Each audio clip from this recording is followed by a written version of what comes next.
안녕, 민규쌤입니다. 자, 이제는 조선 후기 서민문화의 발달 부분 살펴보겠습니다. 자, 문화를 소비하는 계층으로서 서민들이 성장했다라는 걸 볼 거고요. 교과서로는 82쪽, 83쪽에 특집의 형태로 자료들과 함께 나타나 있으니까 그것까지 보겠습니다. 자, 서민문화의 발달, 조선 후기의 특징입니다. 그러니까 조선 전기에는 서민들이 문화를 향유하는 계층이 아니었는데 조선 후기가 되면 문화를 향유하게 되었다라는 얘기죠. 그 배경을 보시면 첫 번째로는 농업 생산력의 증대, 그리고 상품화폐 경제의 발달이라는 것을 들 수 있습니다.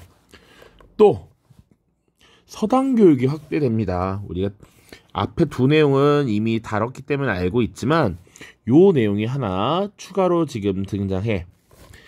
이 하층민들에 대한 교육도 점차 확대됩니다.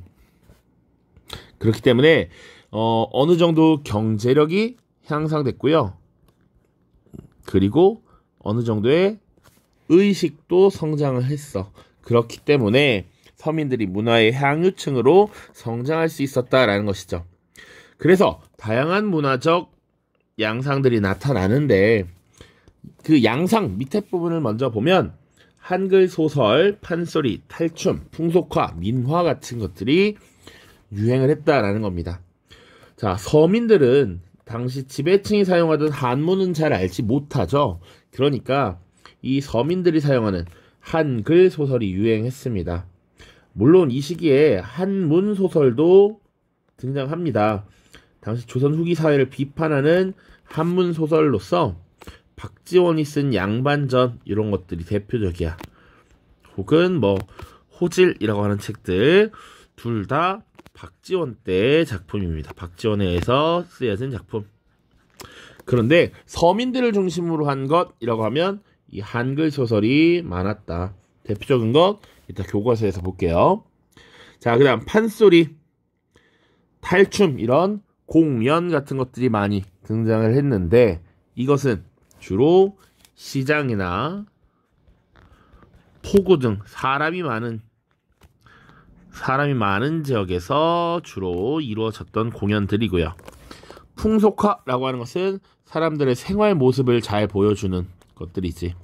그래서 뭐 씨름하는 거, 농사 짓는 거 이런 거 서당에서 공부하는 거 많이 본 적 있죠? 그런 것들이 풍속화고요. 민화는 동물, 식물 이런 것들을 그려서 집에다 이렇게 장식을 하거나 아니면 어떤 무언가를 기원하는 이런 용도로서 활용을 했습니다. 자, 그래서 교과서에 있는 자료 보고 끝내도록 하겠습니다. 자, 교과서 82쪽입니다. 문학과 공연, 그림으로 본 조선 후기의 변화라고 되어 있어요. 조선 후기에는 서민들의 경제력과 사회적 지위가 향상되면서 서민 문화가 발달하였다. 당시 유행한 문학작품과 공연, 그림 등을 통해서 조선 후기의 변화 모습을 파악해보자. 자, 현실 사회를 비판한 한글 소설이 널리 읽혔다라는 것이죠. 조선 후기, 신분제가 동요하면서 탐관오리의 폐해, 서울에 대한 차별, 양반의 부조리 등을 비판한 한글 소설이 유행했고요. 이때 서민들이 문화의 주인공으로 등장하여 소설을 읽는 독자층도 크게 늘어났습니다. 그래서 책을 빌려주는 새 책방 같은 것도 인기를 얻었다. 그리고 이런 소설을 빌려서 보고 낙서나 그림을 통해 자신의 의견을 남기기도 했습니다. 대표적인 작품 허균의 홍길동전이라고 하는 것. 이것도 당시 되게 다양한 사회의 모습을 비판 풍자하고 있죠. 홍길동이라고 하는 인물이 서울 출신이었지. 아버지를 아버지라 부르지 못하고 형을 형이라 부르지 못하여 다들 날 무시하고 천하게 본다라는 거야. 오케이? 그리고 이것에 대한 의견을 적은 낙서야. 책주인은 뭐 이놈아 니놈이 책을 세주고 빌려주고 하는 것이 무엇이냐. 책세를 너무 과하게 받는다. 이렇게 비판하는 것도 있고요. 양반을 풍자한 공연. 그래서 지방의 장터나 포구 등 사람들이 많이 다니는 곳에서 이런 공연들이 벌어졌죠. 특히 감정 표현이 직접적이고 솔직했습니다. 조선 후기 양반들의 허세를 많이 비꼬았고요.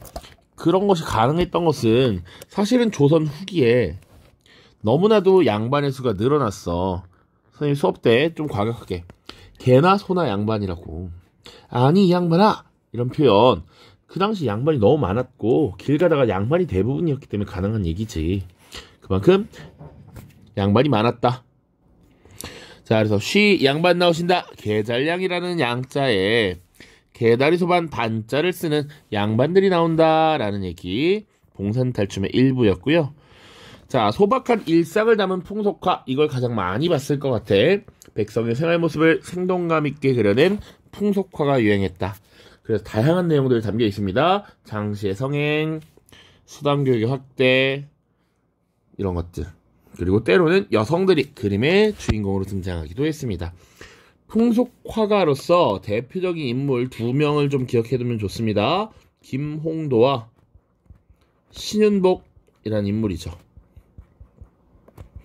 김홍도의 그림체는 보면 잘 알 수 있어. 이게 서당이라는 그림이죠. 지금 훈장님한테 혼나서 훌쩍훌쩍 하고 있지. 그리고 옆에서 친구들이 약간 웃고 있어요. 친구가 당하고 있는 것을 웃고 있다. 그런데 보면 이렇게 갓을 쓴 친구들도 있고요. 그냥 머리를 이렇게 따고 있는 친구들도 있는 걸로 봐선 어느 정도 신분에 관계없이 서당에서 공부를 하고 있구나 이런 것도 볼 수 있다. 김홍도의 서당 혹은 행상이라고 하는 장사꾼 모습도 그려놓기도 했고요. 논가리라고 해서 소를 이용해서 논농사를 짓는 모습도 나타난다. 혹은 이제 신윤복의 작품인데 월하정인이라고 해서 달 아래 사랑을 나누는 남녀를 이렇게 그리기도 했습니다. 당시 사람들의 솔직한 연애. 근데 골목 뒤에 숨어서 이렇게 있는 것이 당시 사회의 모습을 어느 정도 유추해 볼 수 있지 않는가. 그리고 단오풍정이라고 해서 단오날 머리를 감기 위한 준비, 그리고 뭐 그네 타기 이런 것들을 볼 수가 있습니다. 라스트 민화입니다. 서민을 비롯한 모든 계층이 복을 빌고 귀신을 몰아내기 위해서 이 동물이나 식물 아니면 이런 물건 등을 그리는 이런 모습이 나타났습니다. 이런 복을 비는 이런 성격을 구복적 성격이라고 표현해요. 민화에는 구복적 성격이 담겨 있다. 그리고 까치와 호랑이가 가장 유명한 작품 중에 하나이죠. 됐습니까? 자, 조선 후기 서민문화의 발달 요 정도로 정리를 하고요. 마무리 짓겠습니다. 고생 많았습니다. 다음에 2단원 우리 큰 그림을 잡는 개관 프린트 나눠줬는데 그 개관으로 이제 시작하도록 하겠습니다. 모두 고생했습니다. 안녕.